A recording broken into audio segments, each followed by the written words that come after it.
Namaste, and welcome to 50 Shades Free. In this three-part offering of 50 Shades Greater, 50 Shades Brighter, and now 50 Shades Free, we have been exploring the path of Hatha Yoga to bring through the most complete set of tools with which we can transform our lives through raising our consciousness. In today's offering, 50 Shades Free, I'd like us to consider the eightfold path of yoga, the 8 limbs of yoga, or the 8 means of yoga. In this way, this final offering brings to your attention the 8-fold path, bringing our total number of offerings into 50 Shades of Great, plus 50 Shades Brighter, plus this 8 limbs of yoga makes for a package of 108 potential tools that you can work with.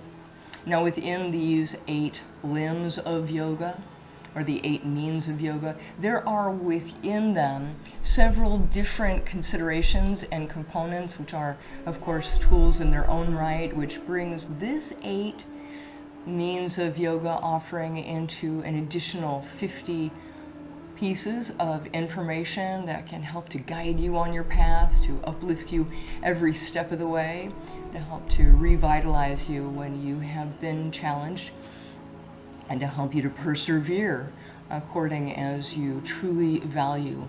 And in this way, I wanted to bring to your attention the awareness of the sutras of Patanjali as a component of the underpinning of the path of Hatha Yoga. In the sutras of Patanjali, it is stated that there are 8 different means or methods of the yoga path, and as such, I'd like to begin to present those to you now in this way as we consider initially the whole collection of the limbs of yoga, which is rather a reference to the tree. I've utilized this tree who's offered up its life for us in such a way that we can consider the 8 different limbs that are being represented by the 8 different Buddhas. And with that, we have on each of the limbs, underneath each of the Buddhas, one in particular of the names of the 8 limbs. And as such, the initial limb that we'll be considering are the yamas. And the yamas are the rules of our commandments of our practice that tell us the things not to do. And these are the kinds of commandments that are completely familiar to other methods as well of study and growth in consciousness, and as such they should be pretty familiar to you. In addition, then we'll be focusing on the niyamas, that which we can be working with when we're not doing those things that the commandments indicate.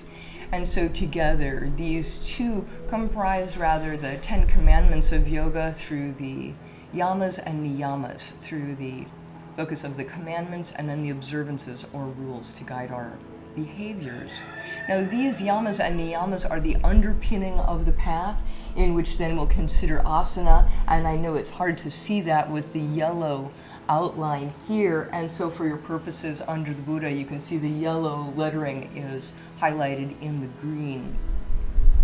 Asana, as we consider it presently in the West, we think of it as the many myriad postures with which to tone the body and hone the body into an ever more fit vehicle to run the energy of our own magnificence and our own greatness. And while that's the case, here we'll be considering it more in its traditional format, considering the right poise required to execute any position, especially the positions regarding meditation. And from that focus in asana, we'll come into our attention to pranayama and breath control. And then from the pranayama, we'll shift into pratyahara and the focus within withdrawing our senses inside ourselves, so that from there we can shift into dharana, and in focusing in dharana, we will be honing our attention that we've withdrawn to our inner realm and directing that attention in a way that we are able to concentrate ever more completely on particularly selected and chosen concepts from our work in dharana. Then we'll consider dhyana, which is that of concentrating our attention and then shifting it into contemplating the meaning of that which we've been concentrating upon. And in doing so, ultimately we are invited to experience the eighth limb or eighth means of yoga, in which we come into complete absorption, which is called samadhi. It's in this way then, as we continue to work with dharana, dhyana, and samadhi in a way in which we are creating a perfectly concentrated meditation, then from that standpoint, the sky's the limit. Meaning from this space, then all the infinite potential within your own human qualities are able to come through, radiating outward ever more completely, that which is of our highest essence, to manifest here on the planet. In this way, I'm happy to bring to you just this brief general description initially, and now we're going to break it down a little bit more completely. So we'll be focusing on one of the limbs of yoga at a time. In the first limb of yoga, we are considering the yamas, and so as you've seen it here, we continue to see the yamas labeled here on the far limb of my graphic of a tree. The yamas include ahimsa, which is non-violence, non-harming, not injuring oneself or anyone else. Satya is the practice of truthfulness, as in not lying, not distorting the truth or coloring it or manipulating it to fit your purposes. The practice of asteya is the practice of abstaining from stealing, so not stealing, not taking what is not yours. Brahmacharya is the practice of moderation, moderation with respect to all that we desire. In this way, it is to be understood that one of the commandments underpinning the path of hatha yoga is just the right amountness of that which we desire, whether it's food or sex or time off or those things that come to your mind when you consider desire, which is to say that brahmacharya as one of the yamas is one way in which we're able to directly consider the issues of sex as well as other kinds of consumptions, so that we can find our way to enjoy sex as well as all of the other possibilities on the planet, and doing so without hurting ourselves, so not being excessive about that. In addition, the final yama is that of aparigraha, in which we are here abstaining from covetousness, otherwise known as non-attachment. And so in this way, as we consider the things that we're not going to be doing along the path, if I bring it through just straight up in that way, we're not going to be hurting ourselves or others. We won't be telling lies or distorting the truth. We are not interested in any way in the jealousy or excessiveness or grasping, and as such we are practicing in a path that keeps us free from the negative karmas that are associated with instead engaging in those behaviors that we are best avoiding. In this way, as we consider the yamas, we are considering what is called the great obligation, as in these are not optional concepts. These are common, as I'd mentioned before, to many, if not every single of the great paths, and as such, we are all doing well to tell the truth, to not hurt ourselves, to avoid jealousy, avoid excesses, and avoid attachment. In this way, then we have a more complete understanding of the grounded or root Buddha. So in this way, I'm utilizing the color red, and with it, the attention to the red Buddha, who is on the ground here with me, as a way that we can root and ground and attend to our first chakra by avoiding the activities and behaviors that lead us astray, that lead us off the path. And in this way, we find that all of the yamas have the common root, in which if we are to find that we are one with all that is, we would quite naturally avoid those particular behaviors that lead us astray, and instead we would already come into right relationship with those commandments, as you no doubt already have in great part. In this way, then, as we shift from the focus in the yamas, we come into next the focus on the niyamas. Now, the niyamas give us the idea of those activities we are to be observing as we are avoiding those other activities in the yamas. And so in the niyamas, we consider how it is that we can practice with purity and serenity, fervent aspiration along the path, so that we can direct our attention through our spiritual reading to a complete obedience to the Master, which is a term in which you are able to interpret in the way that fits and suits you best. The Master may be considered God himself, Goddess herself, God, Goddess, the combined essence of the divine marriage itself. Or it may be that there's a particular master that you're working with, a master who's farther along the path, who seems to be exuding and demonstrating the qualities that you are interested yourself in manifesting. In this way, you are welcome to interpret the final niyama, of course, in the way that serves you and your entirety the best. And from this standpoint, I want us to consider that purity is the word for the practice of choosing that which is cleansing to the body. In Sanskrit, we consider the term of saucha and santosha, as well as tapas, svadhyaya, and ishvari pranadhana. In these ways, as we consider the Sanskrit terms, we start to bring through the essence and the entirety of the meaning. In these ways, we want to experience a pure life in which we are allowing ourselves to engage in practices that purify our body, mind, and spirit, as well as with that our emotional nature. Doing so brings us into a conscious choice to choose into serenity, to choose into contentment, to choose it as the possible shade that we might wear more often than the other more negative shades that we perhaps are doing our very best to shift out of. In this way, when we need more support to live in a contented and pure way, we can look to the tapas of our ongoing fervent aspiration. We can look to the tapas of the burning away of the impurities as we ongoingly resume the practices that serve us. In this way, it might be that you have found your way into the hatha yoga practice of working with asana, and so it is that you would no doubt be utilizing this consideration of tapas as you select to engage in your asana practice or in your more complete hatha yoga practice, instead of engaging in those other activities that lead us astray.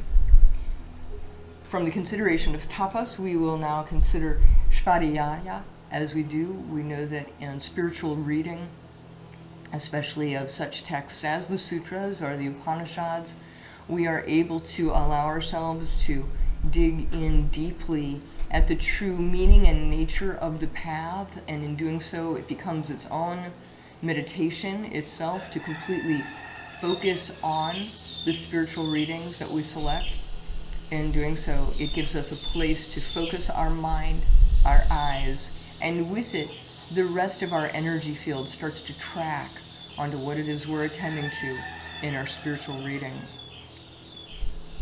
We could consider the completeness of the 50 shades of greatness, as well as 50 shades of brighter and 50 shades of free, all ways in which you are able to focus your mind and attention in what is completely a spiritual presentation and feel how it affects you so that you have that greater experience of svadhyaya.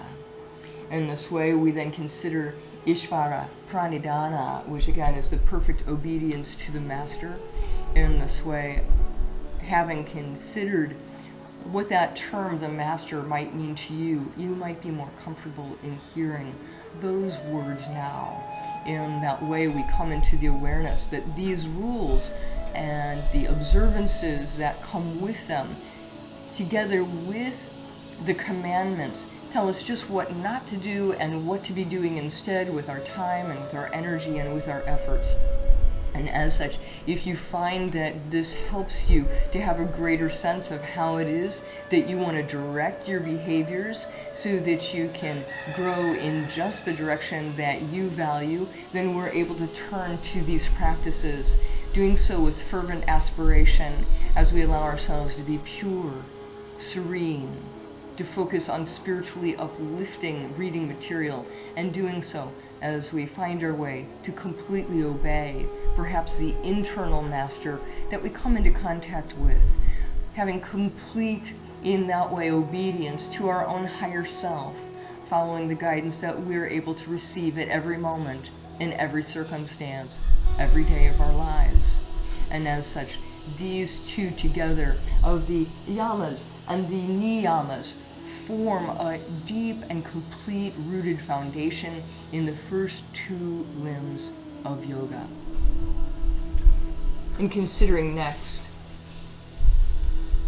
asana, as we consider asana, we know that in the West there's been a lot of attention to the many possible incredible positions that allow our bodies to express its magnificence, and as such all of those are completely welcome. But in particular, when it comes to the study of the 8 means of yoga, or the eightfold path of yoga, when we consider the posture, we're referring mostly to the seated posture of meditation.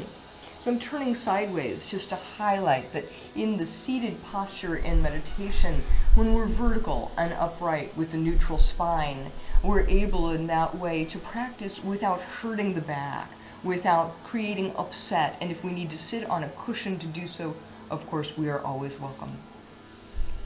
In this way, as you allow yourself to sit for just a moment with me in meditation, close your eyes and feel how it is that you're doing so far with this awareness regarding the yamas and niyamas, and with it, how it is that you're able to sit yourself ever more completely, considering the correct posture that we focus on in our asana practice for meditation. It might be in these first 2 or now 3 limbs that you find you still have work to be done, and as such I want us to pause now, and in doing so, let's set our intentions regarding how it is that you would like to continue to proceed, growing in your ability to live within the yamas and niyamas, and doing so that you are able to sit correctly for your meditation practice with right poise through your body. In this way, join me as we offer our voices in gratitude to the path of Hatha Yoga for its many tools with which to transform our lives into the highest possibility in healing.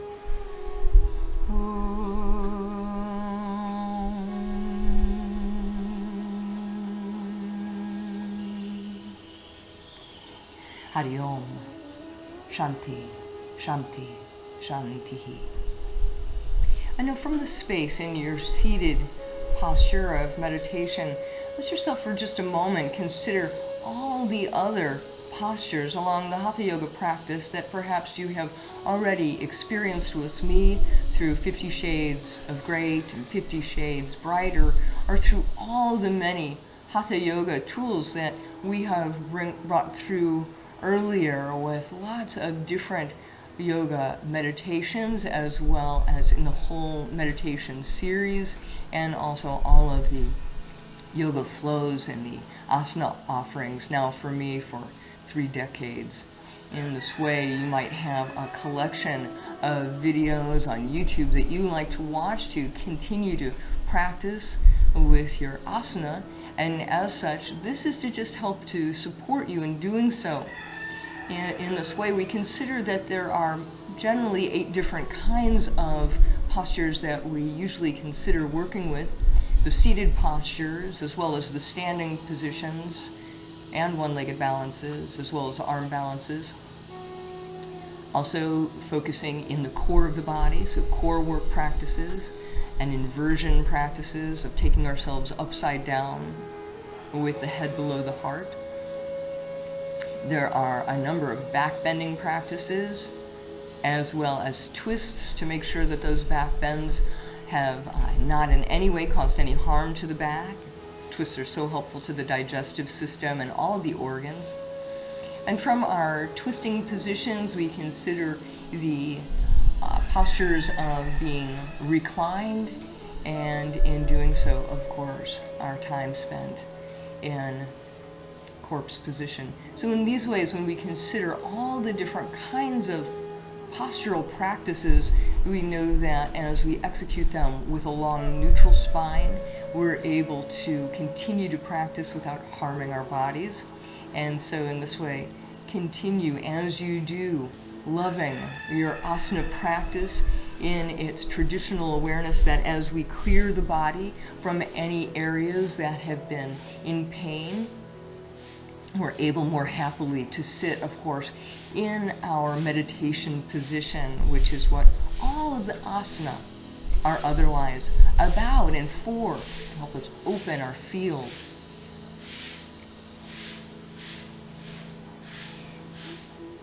Doing so, we wish to execute all postures by steady and temperate effort. This is a reference to the way in which we execute any and all postures.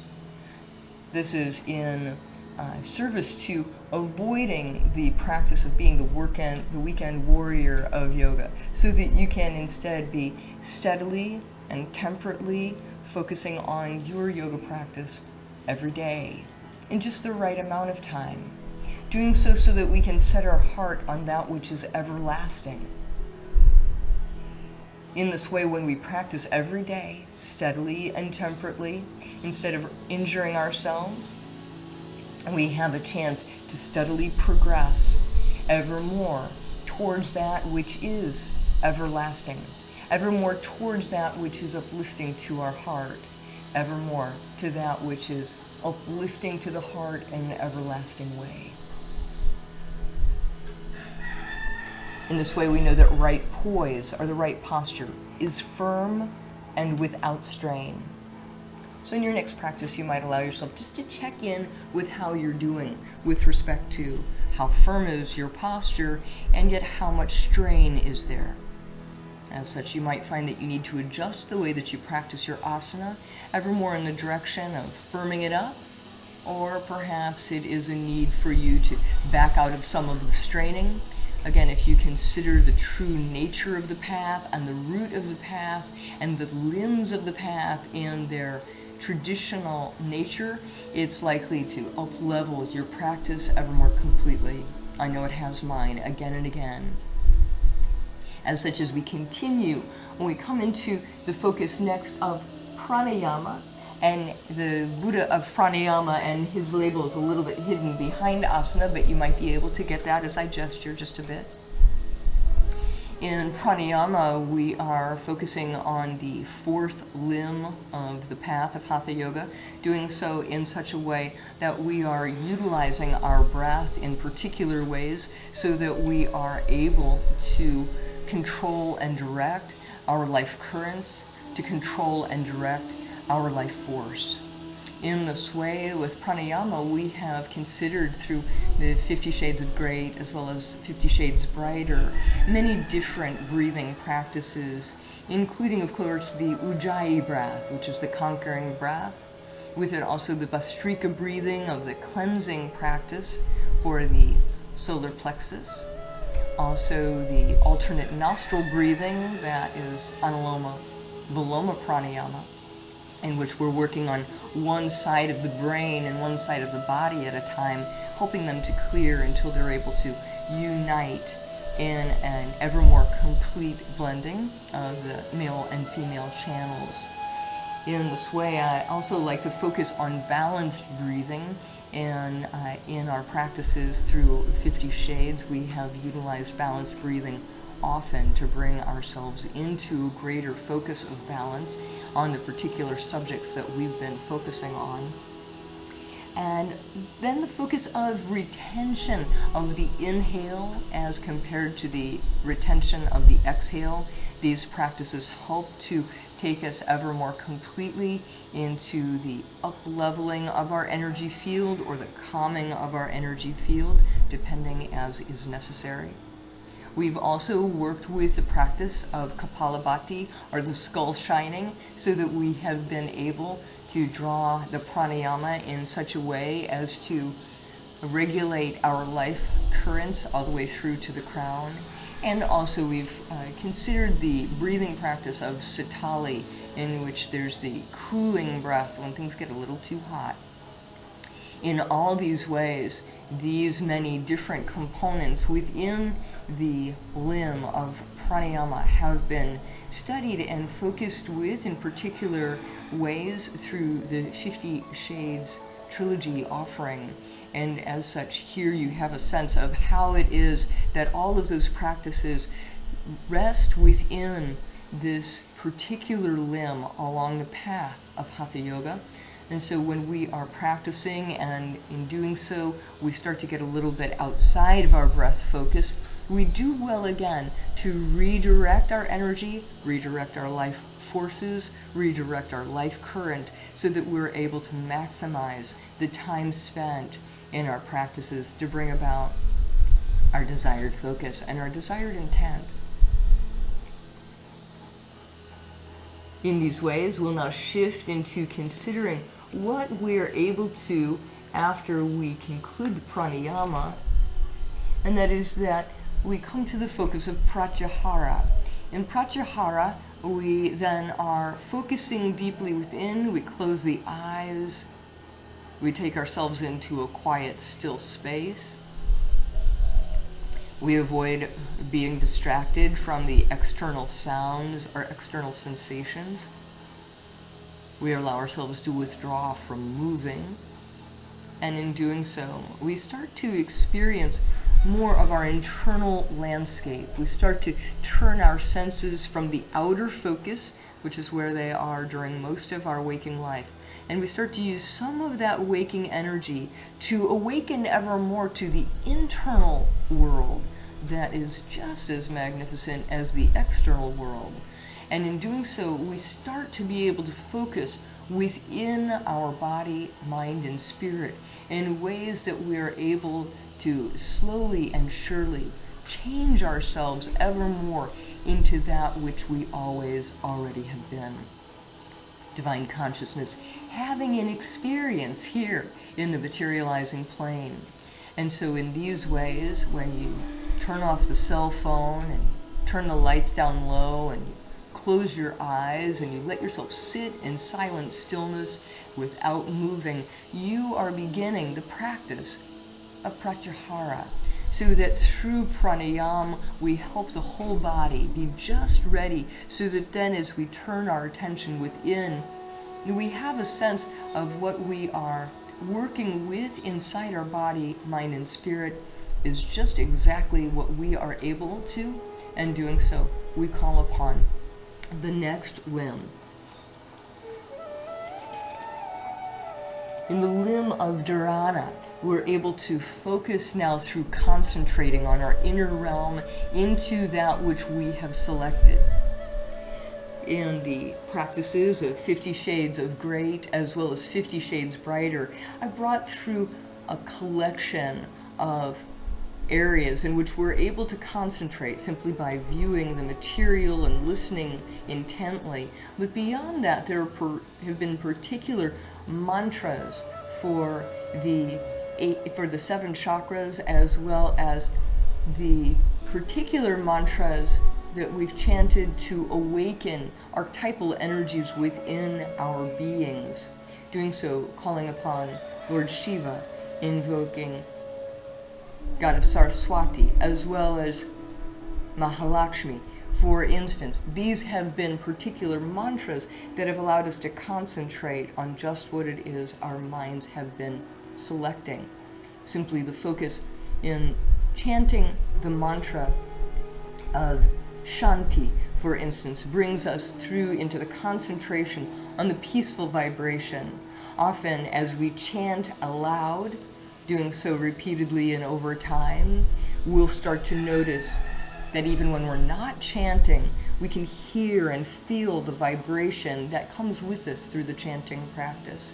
It's in this way that we're able to, through quiet stillness and withdrawal of pratyahara, able to deepen our concentration within, and often we might utilize the tools of mantra or yantra to do so.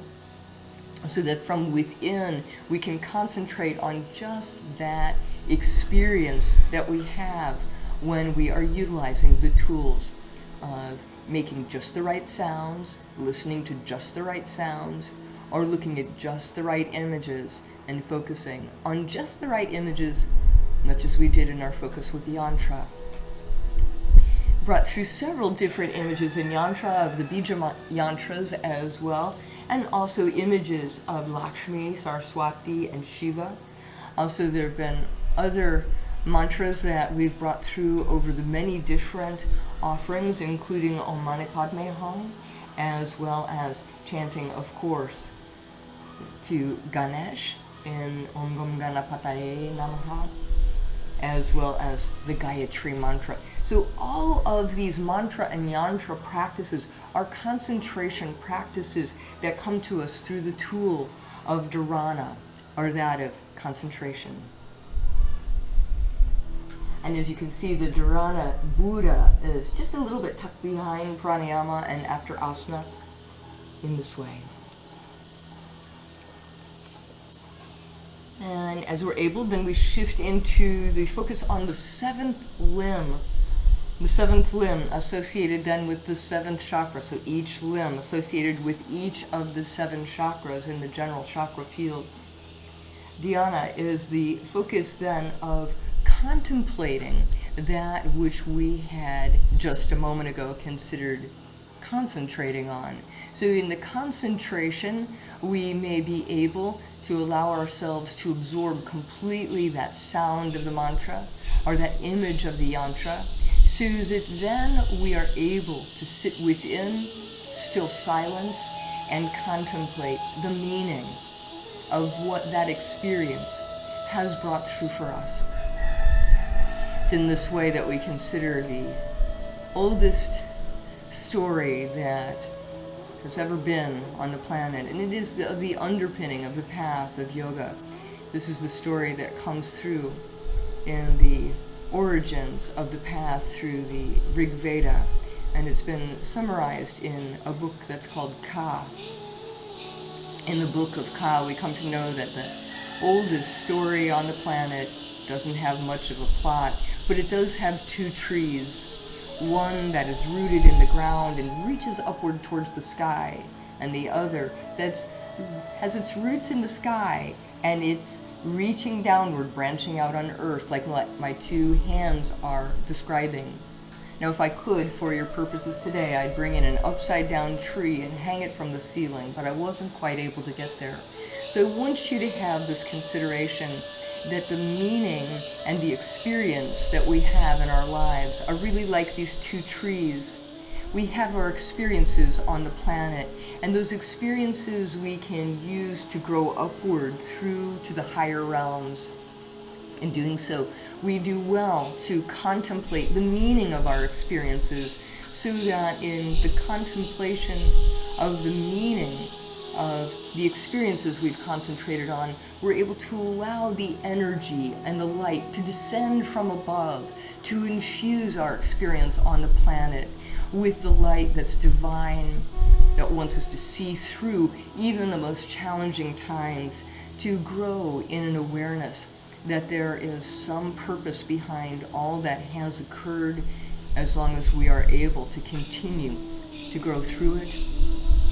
And as such, this starts us in the process of having an understanding of dhyana and the contemplation that comes to us based on our concentration after we've withdrawn our senses, having practiced pranayama and breath control, having utilized the posture well for right poise, now that we're able to follow the yamas and niyamas.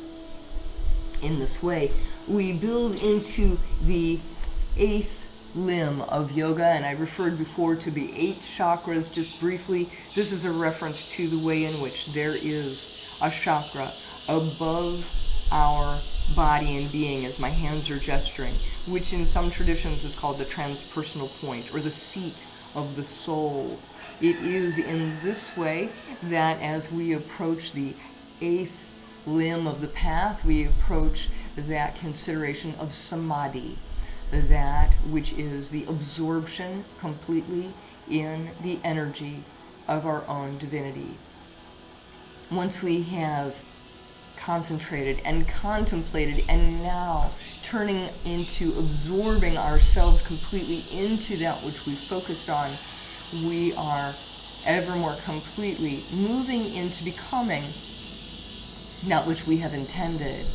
Those higher archetypes that you value, the ways in which you want to be, your own highest nature, your own truest self, the best you that you're able to completely exemplify. As you're able to absorb yourself completely in your meditative practice, in knowing that this is just how it is you'd love to live and how it is you'd like to proceed in your life, then it is that energy of samadhi is able to infuse and infiltrate your entire 7 chakras in the physical form ever more completely to ground that white light of consciousness here.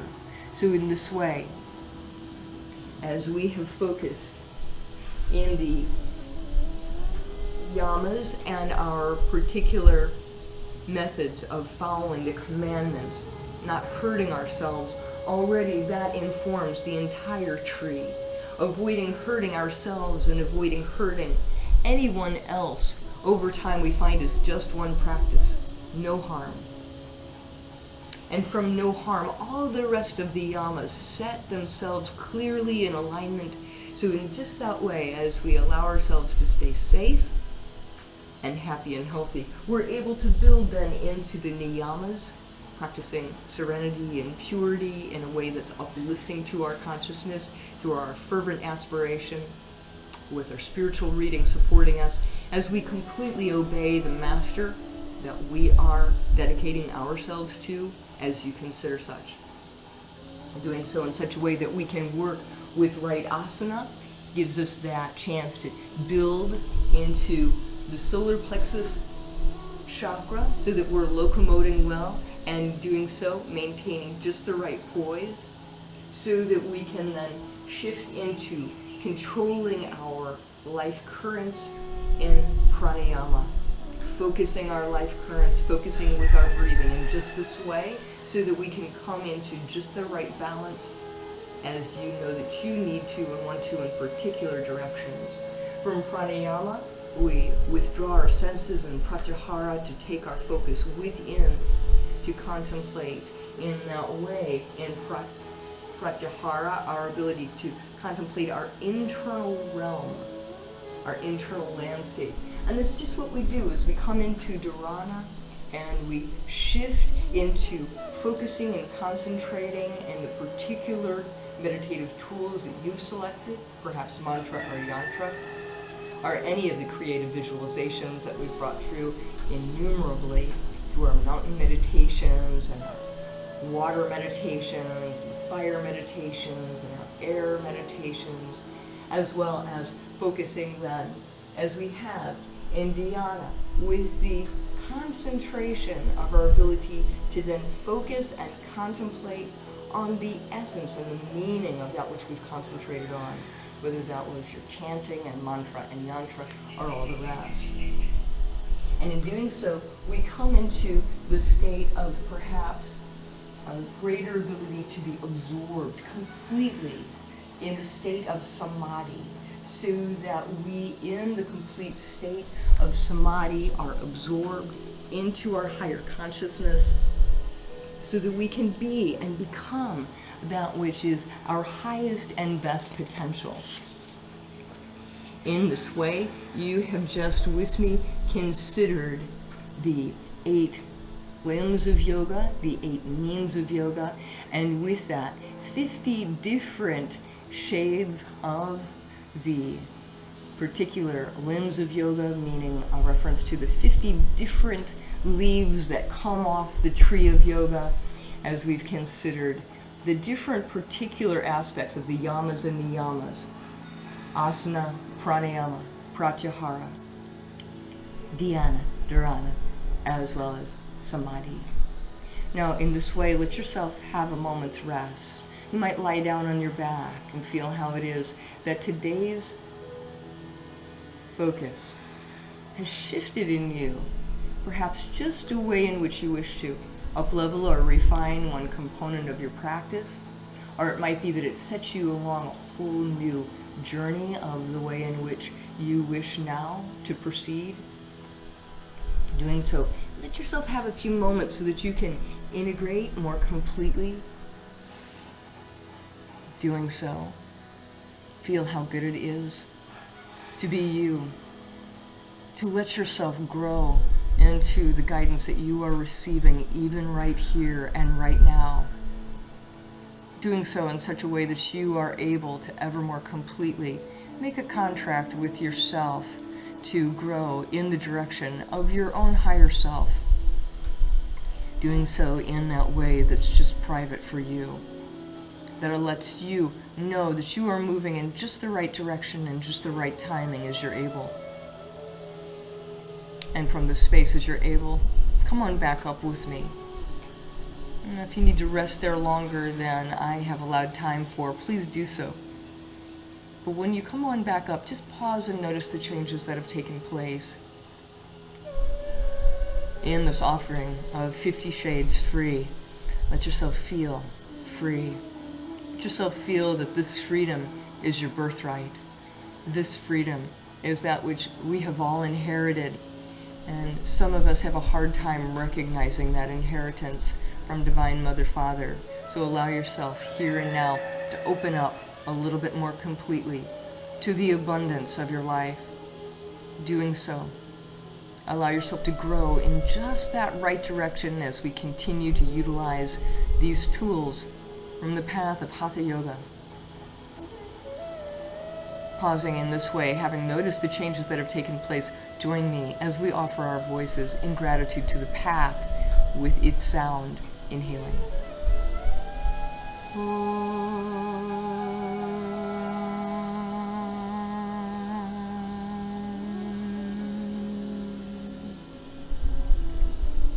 Hari Om. Shanti, Shanti, Shanti.